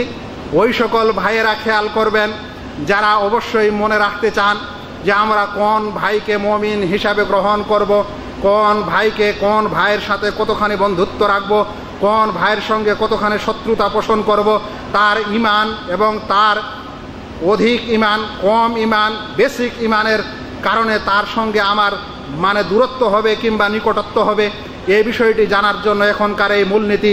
এই মূলনীতিটির আরবি হচ্ছে আল ঈমানু লাহু আসলুন ওয়া ওয়াজিবুন ওয়া কামালুন। আল ঈমানু লাহু আসলুন ওয়াজিবুন ওয়া কামালুন। ঈমান এমন জিনিস যার মূল রয়েছে, যার ওয়াজিব ঈমান রয়েছে এবং যার পূর্ণ ঈমান রয়েছে। অর্থাৎ ঈমান বিষয়টির স্তর তিনভাবে বিভক্ত। একটা হচ্ছে ন্যূনতম ঈমান, একটা হচ্ছে ওয়াজিব ঈমান, আর একটা হচ্ছে পূর্ণাঙ্গ ঈমান। ন্যূনতম ঈমান বলতে কি বোঝায়? ন্যূনতম ঈমান বলতে বোঝায় মা বিহি ইয়াদখুলুল ইনসানু ফিল ইসলাম, যার মাধ্যমে এক ব্যক্তি ইসলামে প্রবেশ করে, যেই বাক্যের স্বীকারোক্তি মনে প্রাণে দেওয়ার পর ইসলামের অঙ্গনে প্রবেশ করে, এরকম ব্যক্তির ঈমান হচ্ছে ন্যূনতম ঈমান। আর ওয়াজিব ঈমান হচ্ছে মা বিহি ইস্তাকমিলুল ইনসানু মারতাবাতাল ইসলাম, যে ব্যক্তি ইসলামের অঙ্গনে প্রবেশ করার পর ইসলামের মৌলিক বিধানগুলি পালন করে অতঃপর ইয়ারতাকি মারতাবাতাল ঈমান, ঈমানের অঙ্গনে প্রবেশ করে, এই ব্যক্তির ঈমান হচ্ছে ওয়াজিব পর্যায়ের ঈমান। আর পূর্ণ ঈমান হচ্ছে ওই ব্যক্তির ঈমান যে ব্যক্তি ঈমানের যাবতীয় কাজ করার পর ইহসানে প্রবেশ করে। এখন প্রয়োজন হয়ে গেছে ইসলাম, ঈমান ও ইহসান জানা। আর যে সকল ভাইয়েরা তাওহীদ পড়াশোনা করেন তাদের প্রায় প্রথম বা দ্বিতীয় ক্লাসেই এই আলোচনা করা হয় যে ইসলাম কাকে বলে, ঈমান কাকে বলে, ইহসান কাকে বলে। ব্যাখ্যায় যাচ্ছি না, অন্য দিক দিয়ে আর একটু বুঝাই যে ন্যূনতম ঈমান, ওয়াজিব ঈমান ও পূর্ণ ঈমান কি জিনিস। ন্যূনতম ঈমান হচ্ছে অন্য ভাষায় মা ইউনাকিদুল কুফরা ওয়া শিরকা, এতটুকু ঈমান যার বিনিময়ে সে কুফর ও শিরক থেকে বেঁচে আছে, একে বলা হয় ন্যূনতম ঈমান। আর ওয়াজিব ঈমান হচ্ছে মা ইউনাকিদুল ফিসকা ওয়াল ফুজুর, যার মাধ্যমে সে ফিসকি কাজ ও ফজুর কাজ থেকে দূরে থাকে, কাবায়ের থেকে দূরে থাকে। আর পূর্ণাঙ্গ ঈমান হচ্ছে যে যেই কাজগুলি করা যায় তারপরও সে ছেড়ে দেয় নিজের ঈমান বাঁচানোর খাতিরে, বা যে তার মাধ্যমে যেন কোনো গুনাহ না হয় সেই কারণে, এটাকে বলা হয় পূর্ণ ঈমান। আরও একটু বলি, একজন মানুষ ঈমানে প্রবেশ করে যখন সে আসল ও মূল ঈমানের স্বীকারোক্তি দেয়, আর সেটা হচ্ছে কালেমায়ে তাওহীদের স্বীকার, তার অর্থ জেনে মনে প্রাণে করা, এতটুকুতে একজন ব্যক্তির মূল ঈমান, ন্যূনতম ঈমান তার মধ্যে প্রবেশ করে। এই ন্যূনতম স্থান থেকে ওয়াজিব স্থানে উন্নীত হয় যখন সে ওয়াজিব কাজগুলি করে ও হারাম কাজগুলি পরিত্যাগ করে। তখন সে কি করে? এই স্তর থেকে দ্বিতীয় স্তরে প্রবেশ করে, যেটাকে ওয়াজিব ঈমান বলা হচ্ছে। আবার তৃতীয় স্তরে প্রবেশ করে, অর্থাৎ সে পূর্ণ ঈমানের অধিকারী হয় যখন সে শুধু ওয়াজিব কাজগুলি করে আর হারাম কাজগুলি ছাড়ে, এতটুকু না, বরং এর চেয়ে বেশি মুস্তাহাব কাজগুলি করে আর মাকরুহ কাজগুলিকে বর্জন করে। তখন সেই ব্যক্তি কি হয়? পূর্ণ ঈমানের অধিকারী হয়। বন্ধুরা, আমাদের মনে রাখতে হবে যে আমরা যখন কোনো মানুষকে মুমিন বলবো, কাকে বলবো? কোনো মানুষকে ভালো মুমিন বলবো, কাকে বলবো? কোনো মানুষকে পূর্ণ মুমিন বলবো, কাকে বলবো? আমরা কোনো মানুষকে ঈমান থেকে বের করব, কখন বের করব? না বের করার আমরা ক্ষমতা রাখি না। একটা বিরাট সমস্যা বর্তমান যুগে চলছে, তার একটু বর্ণনা এই কায়দার পরে দেবো ইনশাআল্লাহ। আমি আপনাদের এই কথায় বুঝাবো, এই কথা বোঝানোর চেষ্টা করছি যে একজন মানুষের ন্যূনতম ঈমান থাকে, ওয়াজিব ঈমান থাকে এবং পূর্ণ ঈমান থাকে।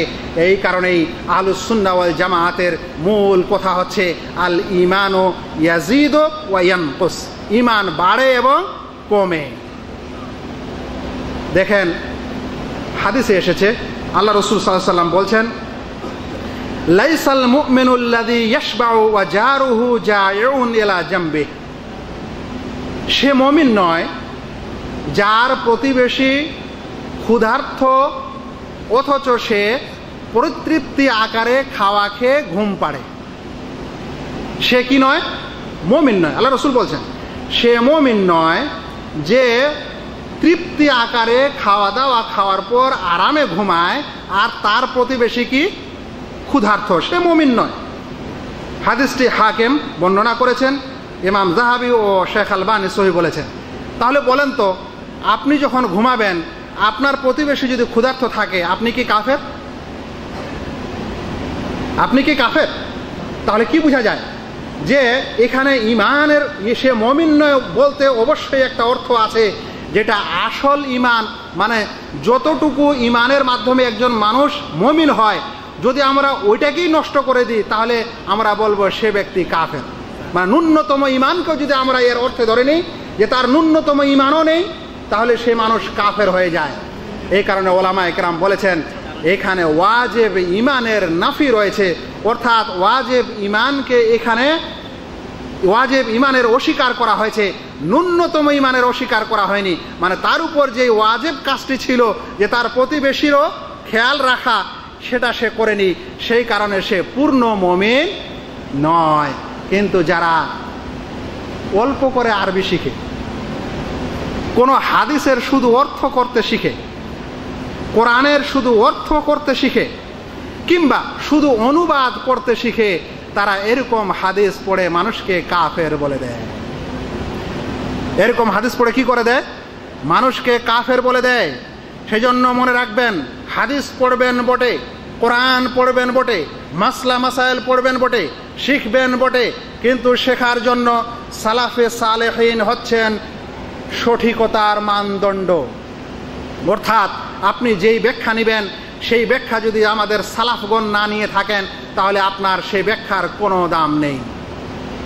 সেই কারণে কোরআন সুন্নাহ শিখতে হবে ওই সকল ওলামার হাতে, ওই সকল ওলামার মাধ্যমে যারা কিতাব এবং সুন্নাহকে সালাফে সালেহিনের জ্ঞান অনুযায়ী বুঝেন, বুঝার মতো বুঝেন, নিজে কোনো অপব্যাখ্যা দেন না, নিজে কোনো ভ্রান্ত ব্যাখ্যা দেন না। আরও শুনেন, প্রিয় নবী মুহাম্মদ মুস্তাফা সাল্লাল্লাহু আলাইহি সাল্লাম কসম খেয়ে বলছেন, কসম খেয়ে বলছেন, ওয়াল্লাহি লা ইউমিন, ওয়াল্লাহি লা ইউমিন, ওয়াল্লাহি লা ইউমিন, তিনবার কসম খাচ্ছেন। আল্লাহর কসম সে মুমিন নয়, আল্লাহর কসম সে মুমিন হতে পারে না, আল্লাহর কসম সে মুমিন নয়। সাহাবায়ে কেরাম জিজ্ঞাসা করলেন, কালু মান, আল্লাহ রসুল কে সেই ব্যক্তি যে মুমিন নয়? আল্লাহ রসুল সাল্লাল্লাহু আলাইহি সাল্লাম বলছেন, মাল্লা ইয়ামানু জারুহু বাওয়াইকা, যার অনিষ্ট থেকে তার প্রতিবেশী নিরাপদে থাকলো না। যার অনিষ্ট থেকে তার প্রতিবেশী কি থাকলো না? নিরাপদে থাকলো না। মানে কেউ যদি কারো কোনো প্রতিবেশীকে কষ্ট দেয় তাহলে সে মুমিন নয়। রাসূল সাল্লাল্লাহু আলাইহি সাল্লাম তিনবার কসম খেয়ে বলছেন। এখন কি বলবেন? আপনার মাধ্যমে যদি কোনো প্রতিবেশী একটু কষ্ট পায়, দেখা গেল একটু পানি ফেলে দিয়েছেন, বেচারার গাড়ির চাকাটায় ভিজে গেল, কিংবা তার পাজামা ছিটা পড়লো, কষ্ট দেওয়া হলো কিনা? আপনার ড্রেনটা ভর্তি হয়ে গেছে, তাই ড্রেনের নোংরা পানি তার বাড়ি বা তার দেওয়ালে বা তার আশেপাশে চলে গেল, আপনি কষ্ট দিলেন। আপনি তাকে একটা এমন কথা বললেন যে কথাটা তাকে শুনতে খারাপ লাগলো। আপনি এমন খাবার দাবার রান্না করলেন যেই ঘ্রাণ তাদের বাড়িতে পৌঁছালো, সেই সুঘ্রাণ তাদের নাকে গেল, কিন্তু তাদের মনটাও বলল যে আমিও যদি একটু খেতে পেতাম, কিন্তু আপনি তাদেরকে দিলেন না, ওর মনটা ব্যথা পেল। এই কারণে কি আপনি কাফের হয়ে গেলেন? যদি আপনি এই হাদিসের বাহ্যিক অর্থ নেন তাহলে রাসূল সাল্লাল্লাহু আলাইহি সাল্লাম তিনবার কসম খাচ্ছেন যে সে মুমিন নয়, সে মুমিন নয়। কে মুমিন নয়? তিনি বলছেন যার অনিষ্ট থেকে তার প্রতিবেশী নিরাপদের না। তাহলে আমাদের সালাফে সালেহিন এই অর্থে এই হাদিসটিকে নেননি যে তার পূর্ণ ইমানেই সেখান থেকে চলে যায়, বরং তারা বলেছেন যে এখানে ওয়াজিব ইমানের নাফি রয়েছে, অর্থাৎ ওয়াজিব ইমান যেটা হওয়া দরকার সেটা সে পালন করেনি, তাই ওয়াজিব ইমান তার মধ্যে নেই, কিন্তু ন্যূনতম ইমান তার মধ্যে কি আছে? এখনও আছে। সেজন্য হাদিস কোরআন শুধু পড়লেই হয় না, হাদিস কোরআন বুঝারও কি আছে? প্রয়োজন আছে। মনে রাখবেন, পৃথিবীর প্রায় ৩য় শতাব্দী রাসূল সাল্লাল্লাহু আলাইহি সাল্লামের আগমনের প্রায় ৩য় শতাব্দীর পর, হিজরির পর ৩য় শতাব্দীর পর এক ব্যক্তি ও এক মাযহাবের আবিষ্কার হয়েছিল যাদেরকে বলা হয় জাহেরি মাযহাব। এই জাহেরি মাযহাবের অর্থ হচ্ছে একটি দলিলের বাহ্যিক যে অর্থটি আছে সেই অর্থটি গ্রহণ করতে হবে, এর এদিক ওদিক ব্যাখ্যা নেওয়া যাবে না। এই জাহেরি মাযহাবের ওলামারাই সবচেয়ে প্রথম কিয়াসকে অস্বীকার করে, এই জাহেরি মাযহাবের ওলামারাই সবচেয়ে প্রথম সালাফে সালেহিনের বহু ব্যাখ্যাকে অস্বীকার করে। এই ব্যাখ্যা অস্বীকারী ওলামা ও সালাফগণের ব্যাখ্যা অস্বীকারী বর্তমান যুগেও একটি দল আছে, তারা হয়তো জাহেরি মাযহাবের নামটা জানে না, কিন্তু জাহেরি মাযহাবের পদাঙ্ক অনুসরণ করে বলে। আমি এই কায়দার আর বেশি ব্যাখ্যা না দিয়ে আমাদের আগত কায়দার একটু ব্যাখ্যা শুনতে চাই। আমি আপনাদেরকে আরও বলি, এই হাদিসগুলি পড়ার পর ইসলামের একটি দল তৈরি হয়েছে বহু প্রাচীন যুগে, এখনও তাদের এখনও অস্তিত্ব রয়েছে। ওই সম্প্রদায়কে বলা হয় খাওয়ারিজ। কি বলা হয়? খাওয়ারিজ।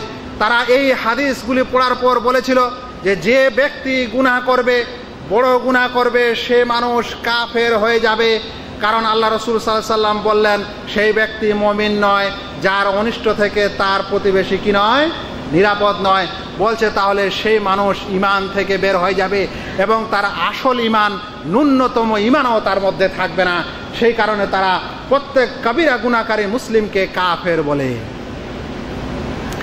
এর অপোজিট আর একটি দল আবিষ্কার হয়েছিল যারা বলেছিল যত বড়ই গুনাহ করেন না কেন আপনার আসল ইমান, ন্যূনতম ইমান যাবে না। ওদেরকে বলা হয় মুরজিয়া।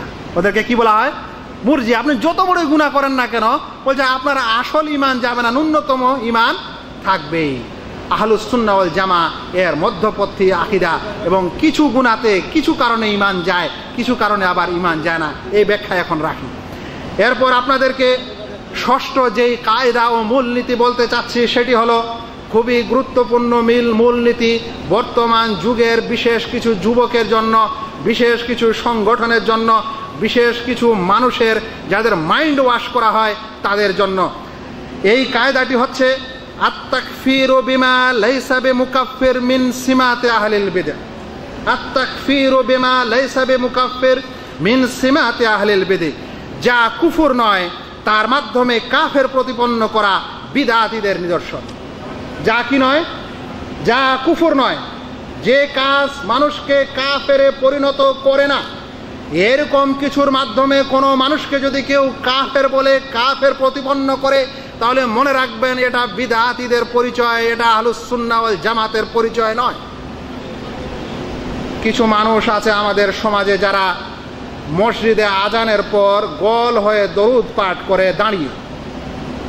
যদি আপনি তাদের সঙ্গে দাঁড়িয়ে দরুদ না পাঠ করেন তো বলবে এই লোক নবীকে সম্মান করে না, এ কাফের হয়ে গেছে। এ কি হয়ে গেছে? নবীকে সম্মান করে না, সে কারণে কাফের হয়ে গেছে। কে বলল এ নবীকে সম্মান করে না? ওর অন্তর কি আপনি চিরে দেখেছেন? আপনি কি জানেন যে সে মানুষ নবীকে অস্বীকার করে, এ নবীকে অসম্মান করে? আপনি কি দেখলেন যে ওর ইমান নবীর প্রতি নেই? শুধুমাত্র এই কারণে যে সে দাঁড়ায়নি তাই আপনি ওকে বলছেন এ কাফের হয়ে গেছে। এটা হচ্ছে এমন কাফের করার নিয়ম যেই কাফের আমাদের কিতাব এবং সুন্নাহ থেকে প্রমাণিত নয়। তাই যারা এরকম বলবে মনে রাখবেন মিন সিমাতে আহলিল বিদআহ, এটা হচ্ছে বিদআতীদের আলামত। ভাইরা, যদি আপনি কোনো মানুষকে দেখেন যে যারা রসুল সাল্লাল্লাহু, এরকম অনেক উদাহরণ আপনি আমাদের সমাজের এই সকল লোকদেরকে কেন্দ্র করে দেখতে পেতে পারেন এবং তাদের অনেক সময় এই কথাগুলি শুনতে পারেন। ওইদিকে যাচ্ছি না। যদি কোনো মানুষকে দেখেন তারা বলছে যে আবু বকর ও উমর কাফের, শাইখাইন কাফের, তাহলে মনে রাখবেন এটা হচ্ছে বিদআতীদের পরিচয়। কারণ কি কারণে আপনি তাদেরকে কাফের বলছেন? ওরা বলতে চাচ্ছে যে আলী রাদিয়াল্লাহু তাআলা আনহুর পূর্বেই তারা খেলাফত নিয়ে নিয়েছিল জোরপূর্বক। এতটুকুর কারণে যদি কেউ কাউকে কাফের বলে তাহলে মনে রাখবেন এটা হচ্ছে বিদআতীদের পরিচয়।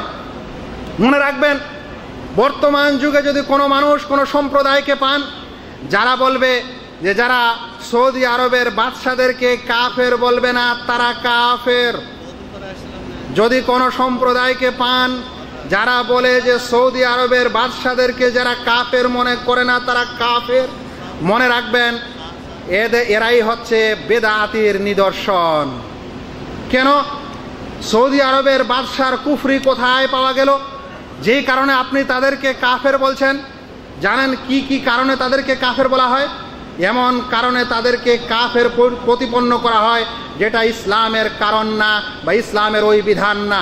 আমি আপনাদেরকে একজন বড় ডক্টর শেখ মোহাম্মদ হেশাম তাহেরের একটা আপনাদেরকে কিস্সা শোনাই।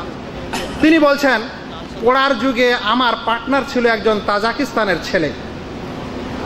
সেই সময় তাজিকিস্তানের প্রেসিডেন্ট উমরা করতে আসে। তিনি কাবা ঘর ভিতরটা দেখার ইচ্ছা প্রকাশ করেন বাদশার কাছে। বাদশাহ ফাহাদ সেই সময় জীবিত। তিনি ওই কাবা ঘরের দরজা খুলে দেন, কাবা ঘরের ভিতরটা পরিদর্শন করেন। সেই ছেলে সকালে এই শেখকে বলছেন যে বাদশাহ ফাহাদ কাফের। বলে কেন কাফের? বলছে সে কাফেরকে কাবা ঘরের মধ্যে ঢুকতে দিল। বলছে কে কাফের? কোন কাফেরকে ঢুকতে দিল? বলছে তাজিকিস্তানের বাদশাকে। তাজিকিস্তানের বাদশা মুসলিম, সে মুসলিম পাসপোর্ট বহন করে উমরা করতে এসছে। বলছে না সে কাফের, মানে ওর দৃষ্টিতে সে কাফের। এখন ওই কাফেরকে কাবা ঘরে ঢুকতে দিল কে? বাদশাহ ফাহাদ। তাহলে বলছে এখন বাদশাহ ফাহাদেও কাফের হয়ে গেল। শেখ বলছেন আচ্ছা বাদশাহ ফাহাদ কেন কাফের হলো? বলছে কারণ সে কাফেরকে কাবায় বা হারামে প্রবেশ করতে দিল। শেখ বললেন যে আচ্ছা বলো তো হারামে কাফেরের প্রবেশ নিষেধ, এটাই ইসলামের বিধান না? হ্যাঁ। এই নিষেধটা কুফরিকারী না এই নিষেধটা হারাম? কথাটা বুঝছেন ভাই? যেন হারামে কোনো কাফের না প্রবেশ করে, প্রবেশ করলে কাফের হয় না প্রবেশ করালে গুনাহগার হয়। জেনা করা নিষেধ, জেনা করলে কাফের হয় না তার কবিরা গুনাহ হয়? তাই কেউ হারামে কোনো কাফেরকে যদি ঢুকতেও দেয় তাহলে সে গুনাহগার হয় না কাফের হয়? গুনাহগার হয়, কাফের তো হয় না। তাহলে এরকম কারণে কেউ যদি কাউকে কাফের মনে করে তাহলে ভাববেন যে এটা বিদআতীদের পরিচয়। তিনি আরও একটি উদাহরণ দিয়েছিলেন। বলছেন যে আমার জীবনে প্রথম আমার চুল খাড়া হয়ে যায় এক যুবকের এক লোকের কথা শুনে। বলছে আমি এক সময় আল হেলাল আল আহমার সৌদি, এটা একটা মেডিকেল সার্ভিস বলতে পারেন, যেটাকে আমরা অ্যাম্বুলেন্স সার্ভিস বলি, এরকম একটা সার্ভিস কাজ করে সৌদি আরবের। এটা একটা আন্তর্জাতিক সেবা সংস্থা, বিশেষ বিশেষ দেশে কাজ করে। শেখ বলছেন আমিও এক সময় পাকিস্তানে ছিলাম এই কাজের দেখাশোনায়। আমরা এক জায়গায় ইফতারের আয়োজন করেছি। এরকম সময় এক ব্যক্তি এসে ডাইরেক্ট বলছে বাদশাহ ফাহাদ কাফের। বলছে ভাই কেন কাফের? আমরা আমাদের দেশে শেখ ইবনে বাজ, শেখ ইবনে ওসাইমিন, বড় বড় ওলামাদেরকে তো এরকম কথা বলতে শুনি না। বলছে শেখ ইবনে বাজও কাফের। বলছে লা হাওলা। এখন বাদশাহ ফাহাদ কাফের ছিল, এখন আবার শেখ ইবনে বাজও কাফের হলো। বলছে শেখ ইবনে বাজ কেন কাফের হলো? বলছে কারণ শেখ ইবনে বাজ কাফেরের কথা শুনে। কার কথা শুনে ভাই?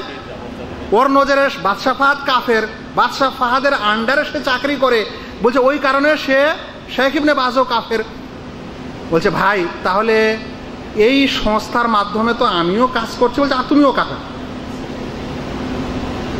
বলছে আচ্ছা এই সংস্থাকে যারা সাহায্য সহযোগিতা করছে সে কাফের? বলে হ্যাঁ। বলছে আচ্ছা তুমিও তো এই সংস্থায় চাকরি করছো, তুমি কি?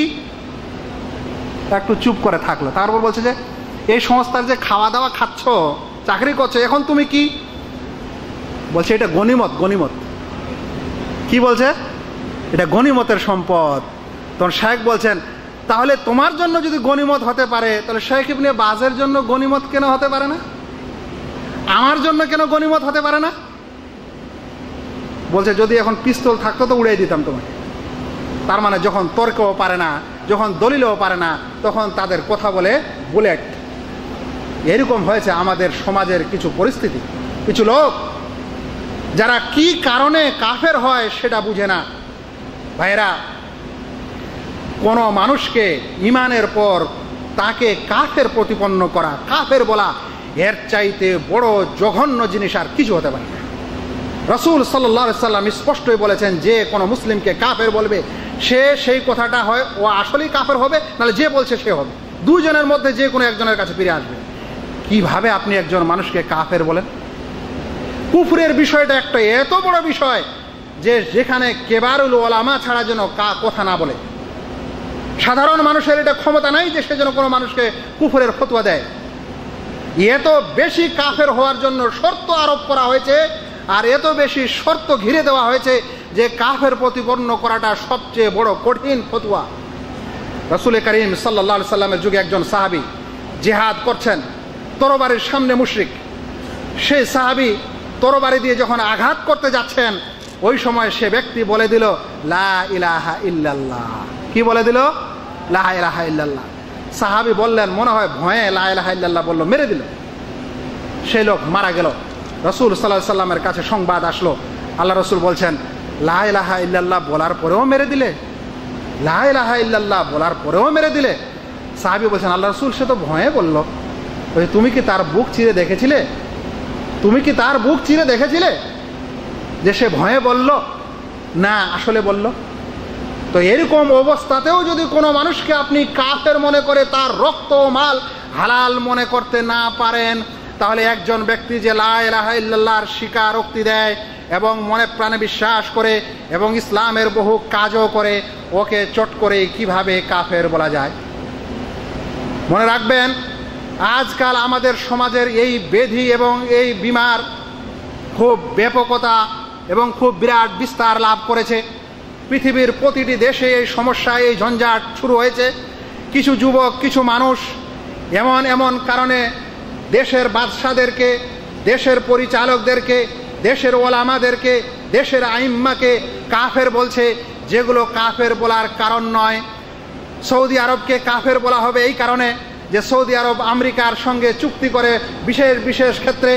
মনে রাখবেন, প্রিয় নবী মুহাম্মদ মুস্তাফা সাল্লাল্লাহু আলাইহি সাল্লাম মারা গেছেন, ওই সময় তার শরীরের লোহার বর্ম, লোহার পোশাকটি ইহুদির কাছে রেহেন ছিল, বন্ধক ছিল কিছু খাদ্যের বিনিময়ে।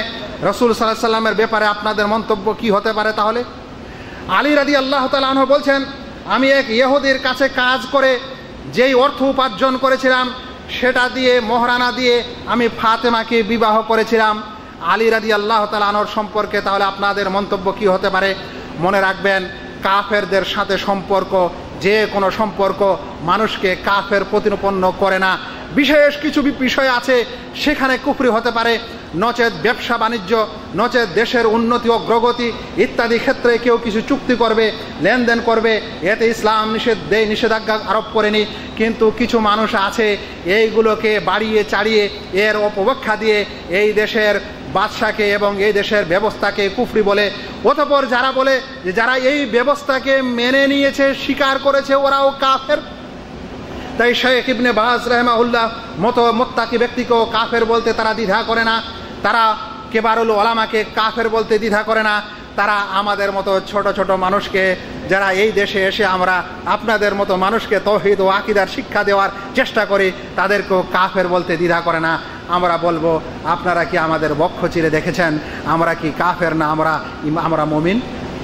তবে মনে রাখবেন, যে কোনো মানুষ যারা এমন কারণ দেখিয়ে মানুষকে কাফের বলে, যেটা সত্যিকারে কাফের করার কারণ নয়, তাহলে ভাববেন এটা হচ্ছে বেদাতীদের পরিচয়। ভাইরা, আমরা আগে বাড়ব ইনশাআল্লাহ। আমরা 6টি সাধারণ কায়দা আকীদার সম্পর্কে শুনলাম।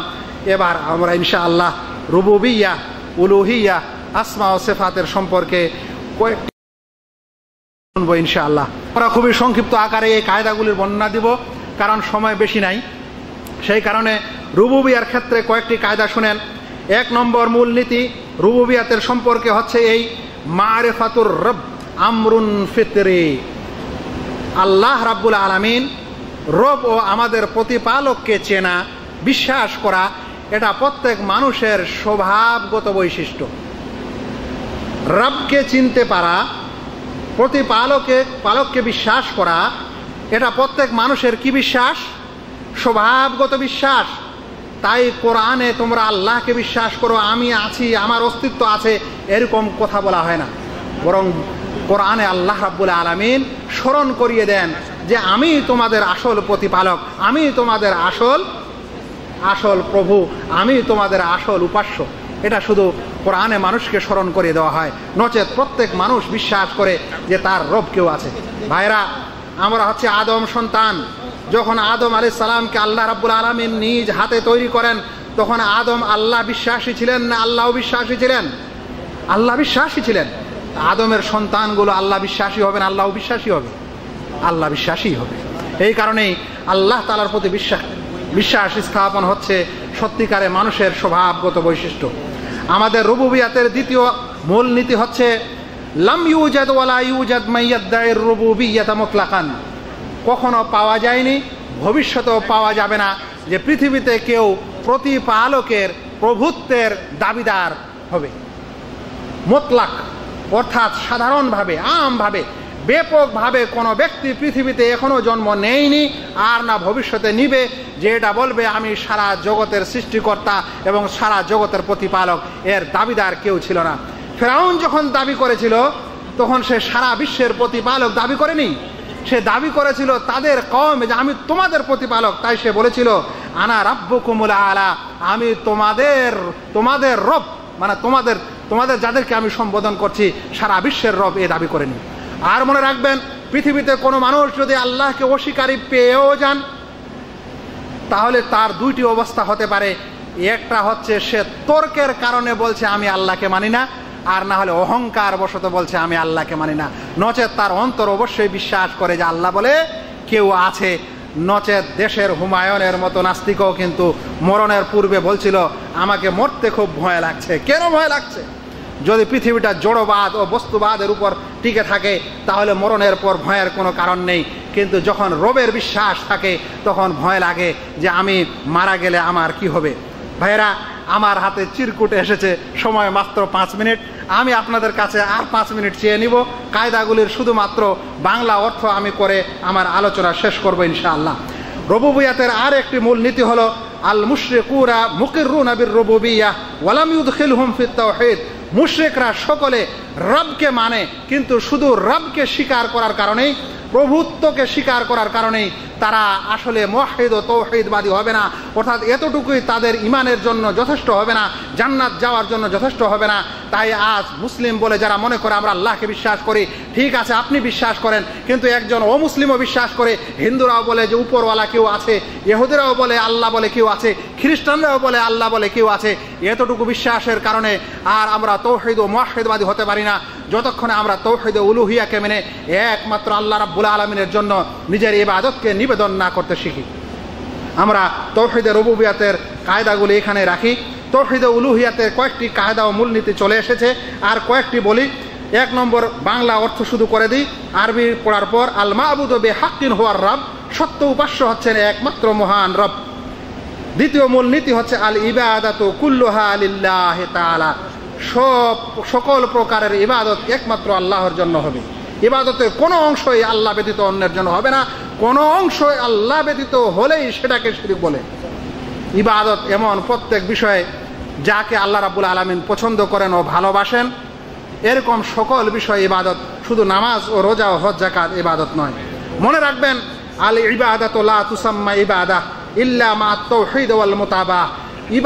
ইবাদত নয় যতক্ষণে তাতে তাওহীদ না থাকে। একটু ব্যাখ্যা দিব অবশ্যই। আপনি যে কোনো ইবাদতকে ইবাদত বলতে পারেন না যতক্ষণে সে তাওহীদবাদী না হয়। ভাইরা, যদি আপনি আজ এরকম মানুষকে পান যে মানুষ আল্লাহর জন্য মসজিদে নামাজ পড়তে এসেছে বটে, কিন্তু তার অন্তরটা টাঙ্গা আছে তার বাবার সাথে। যদি আজ আমি দুঃখে পড়ি, আমাকে যদি চোর ডাকাত আঘাত করে, তাহলে বাঁচাবে আমার বাবা, স্মরণ করব আমি তাকে। যদি সে আজ হাসপাতালে ভর্তি থাকে আর সেই বাবার মন জপে, তার নাম জপে যে আমার এই অসুখ থেকে ভালো করতে পারে আমার বাবা।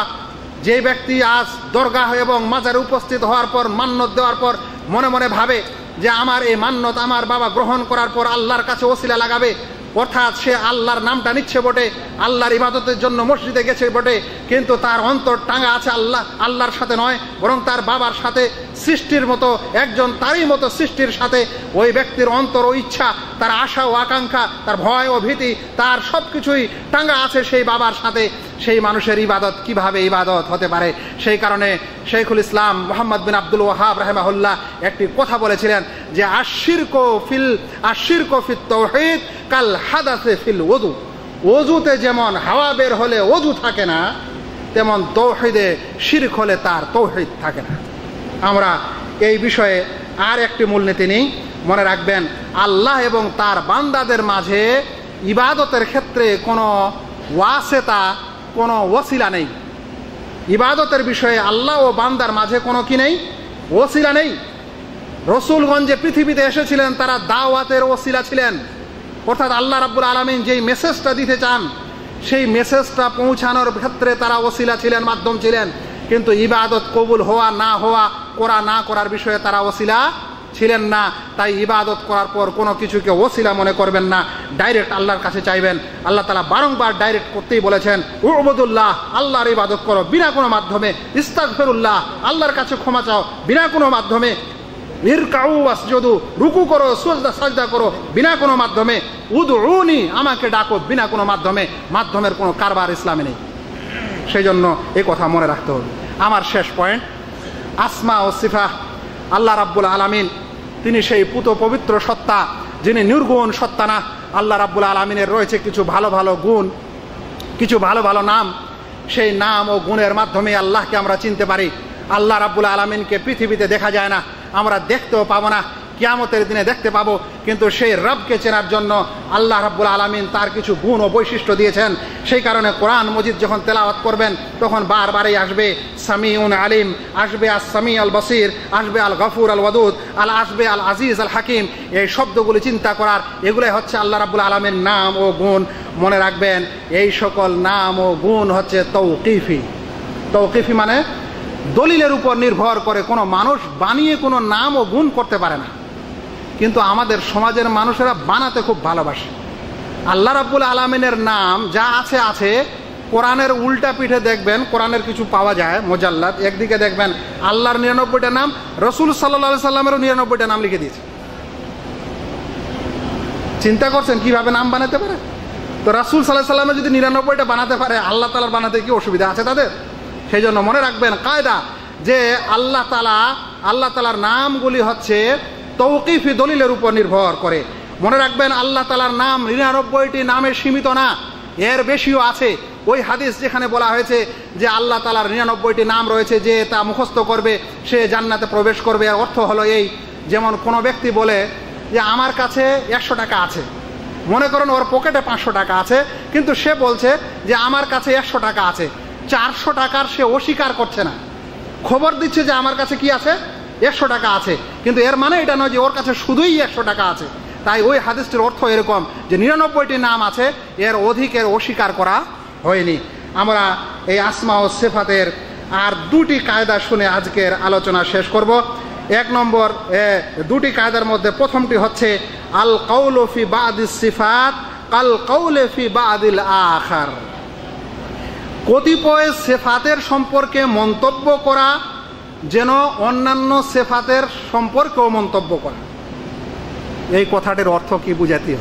এই কথাটির অর্থ হলো, ভাই, কিছু মানুষ আমাদের সমাজে আছেন যাদেরকে বলা হয় আশআরি মতবাদের লোক। আমাদের উপমহাদেশে অধিকাংশ ওলামা আশআরি মতবাদে বিশ্বাসী, বিশেষ করে দেওবন্দি ওলামারা। তারা মনে করে আল্লাহ তাআলার মাত্র 7টি গুণ প্রমাণিত বা মানা যাবে। সেই 7টি হচ্ছে আল্লাহ তাআলার জীবন, আল্লাহ তাআলার জ্ঞান, আল্লাহ তাআলার ক্ষমতা, আল্লাহ তাআলার ইচ্ছা, তিনি সর্বশ্রোতা, সর্বদ্রষ্টা এবং আল্লাহ তাআলার কালাম করা, বাক্যালাপ করা, এছাড়া মানা যাবে না। তাদেরকে যদি বলেন কেন মানা যাবে না, যেমন আল্লাহ রাব্বুল আলামিন অবতরণ করেন, কিয়ামতের দিনে ফয়সালার জন্য আসবেন আল মাজি, বলছে এগুলা মানা যাবে না। কেন? এগুলা মানলে মানুষের সাথে সাদৃশ্য দেওয়া হয়, মানুষের অনুরূপ মনে করা হয়। আমরা বলবো যেই সাতটিকে আপনারা স্বীকার করেন ওই সাতটির বেলা মানুষের সঙ্গে সাদৃশ্য হয় নাকি? যদি ওই সাতটির বেলা সাদৃশ্য দেওয়া না হয় তাহলে এই বাকিগুলির ব্যাপারেও সাদৃশ্য দেওয়া হবে না। আমাদের আজকের লাস্ট কায়দাটি হচ্ছে আল কাউলু ফিস সিফাত কাল কাউলি ফিজ যাত। আল্লাহ তাআলার সিফাত সম্পর্কে মন্তব্য করা যেন তার জাত সম্পর্কে মন্তব্য করা, আল্লাহ তাআলার গুণাগুলির সম্পর্কে মন্তব্য করা যেন তার জাত ও সত্তার সাথে মন্তব্য করা। কেমন এই জিনিসটি? এই জিনিসটি হলো, কিছু সম্প্রদায় আছে যেমন এই স্বয়ং আশআরীরা, আর এক সম্প্রদায় আছে মুশাব্বাহা, আর এক সম্প্রদায় আছে মুআত্তালা। তাদেরকে যে তারা বলে মানুষকে, আমাদের যারা আমরা সিফাতকে স্বীকার করি আহলুস সুন্নাহ ওয়াল জামাতকে, তারা বলে যে তোমরা বলো আল্লাহ তাআলা পৃথিবীতে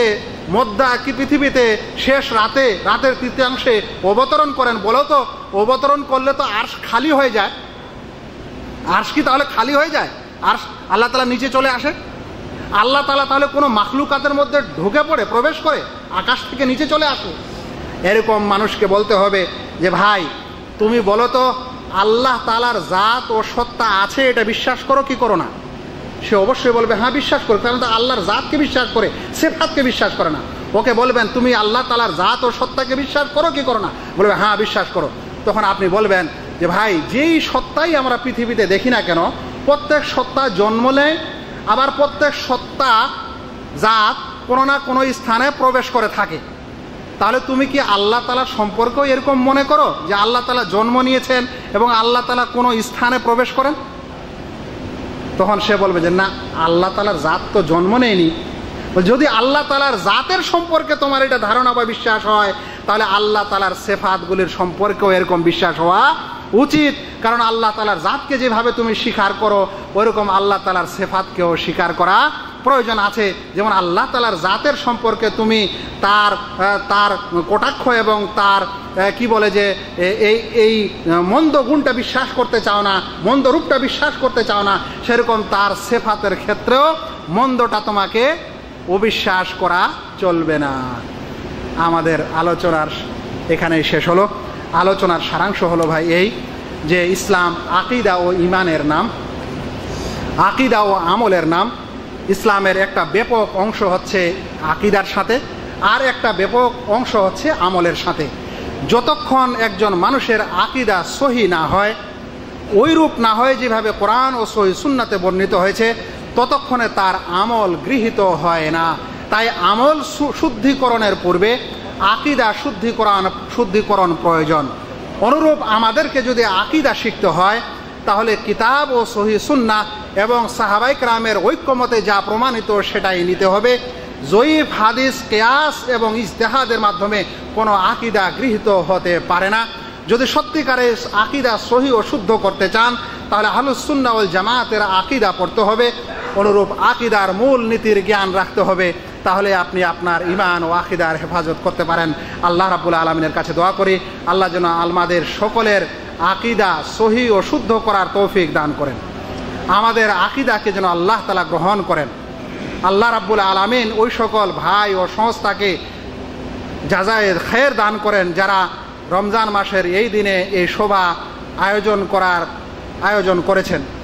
ওই সকল আলেম ও ওলামা ও মাশায়েখকে আল্লাহ তাআলা জাযায়ে খায়ের দান করুক যারা এই শোভার পরিচালক এবং এই শোভা পরিচালনা করছেন, শোভার আয়োজন করেছেন এবং আমাদের ও আপনাদের কিছু শিখার ও শিক্ষা নেওয়ার রাস্তা সুগম করেছেন।